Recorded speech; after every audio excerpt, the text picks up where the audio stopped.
Man, it shouldn't be that funny. Oh, sorry. I didn't notice you breaking in. I rented this big evil castle for the weekend. Just thought it'd be a fun, festive getaway. But as I was looking around, I stumbled across the Hall of Masterfully Made Mobile Games. Mobile games are sent here as an afterlife when their services become defunct, either from the company shutting down servers or removing downloads from the App Store. This is a place I've only heard of in legends, so I was excited to enter and examine the mobile games lost to time. Only the best and most entertaining games make it in here. It's a prestigious honor. The first pillar is Yokai Watch Wibble Wobble. Man, this place is massive, almost like it's never ending. However, legends say if you reach the end of the corridor, you'll find one of the greatest mobile games ever created.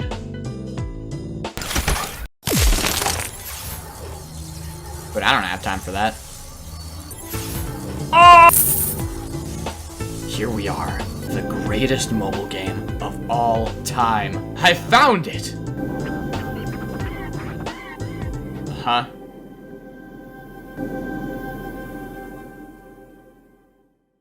Where is it? Where is it?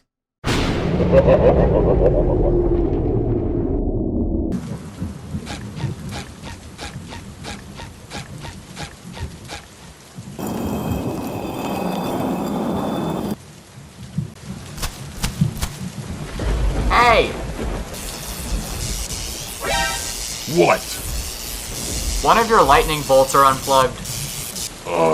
Thanks. Could you plug that in? Yeah, sure.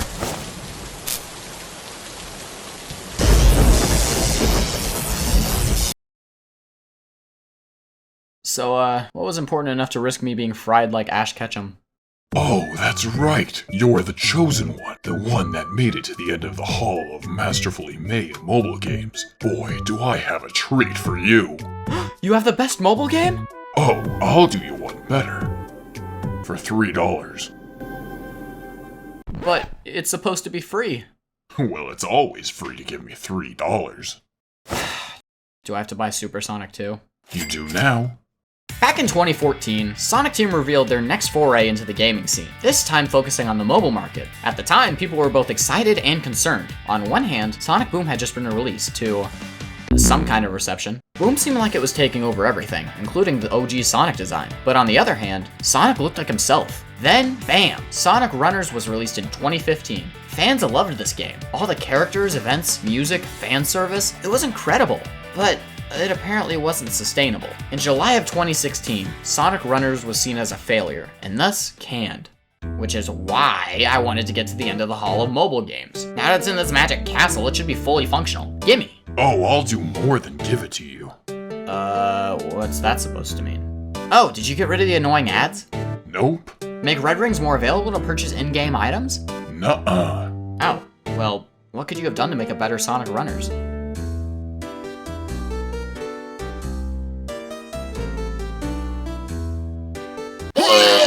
Y'all ever gone into Toys R Us and see all the cool toys, only to look across the aisle and see the wall of Fisher-Price? Y'all ever do that twice? So, when Sonic Runners was cancelled, there was a decent outcry from fans. Knowing they had something going, Sega had to strike while the iron was still hot. However, Sonic Team was busy with their next project, so that's when the game was outsourced to... Oh no.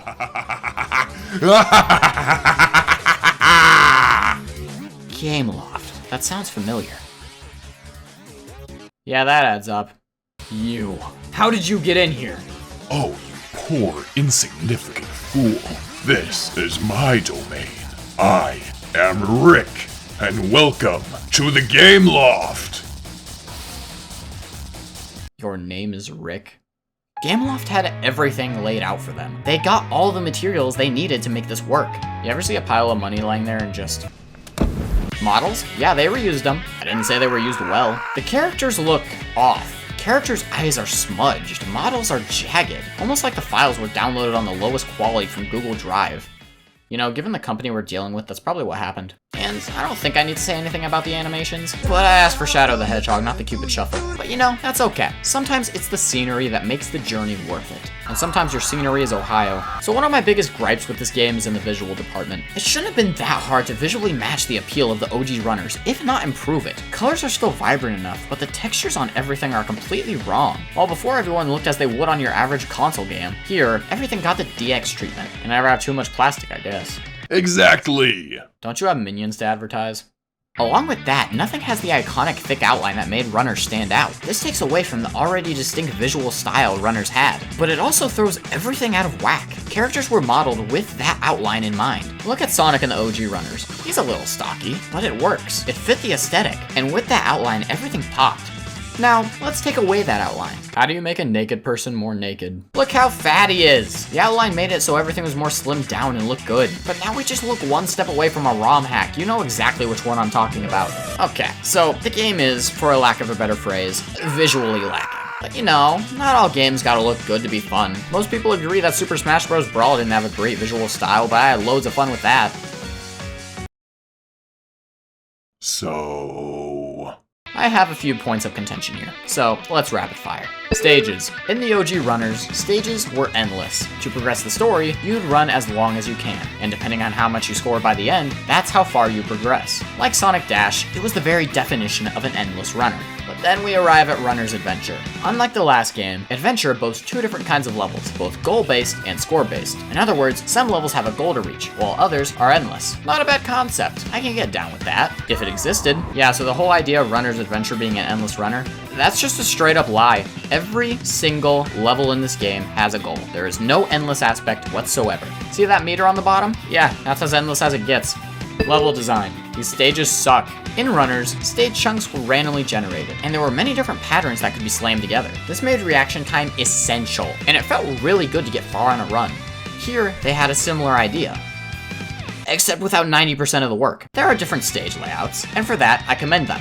I shall then take back my commending, as there are only like 3 layouts you can run through. Yeah, it doesn't matter what location you're in. They're all the freaking same. It doesn't help that sometimes the levels are lap-based, so you then have to run through the same layout 3 times consecutively. Thanks, Mediocrity, I didn't know your last name was repetitive. Character types. In Runners, characters had a type they belonged to. Speed, fly, or power. There's also subtypes, but I never really paid attention to that to begin with. All these types felt unique in their own way. The way you could go through a level compared to other types was interesting to test out. I ended up gravitating towards power because I like this little air dash thing. Looks surprisingly natural on the Werehog too. So, does this carry over into Runner's Adventure? Think hard, this will be on the test. Character types in Adventure do not matter. Every character goes through the same level the same way despite how hard the game tries to convince you otherwise. I even beat a level I was supposed to play as a flying character with a speed type, completing all the objectives and everything. The game didn't like that. In the end, types are worthless here. I'm just at a loss for words. Sega had a great mobile game on their hands. Did it have problems? Yeah, most things do. But they could have ironed them out and bounced back. Instead, they walked away and let a third-party cash clown desecrate an IP. Wait a minute, where's Rick?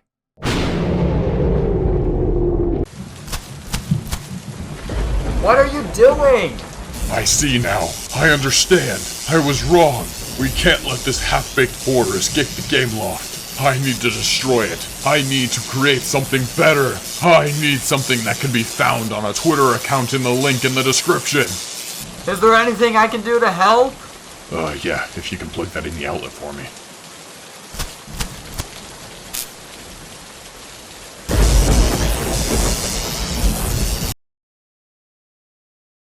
You know, minions are a reputable market.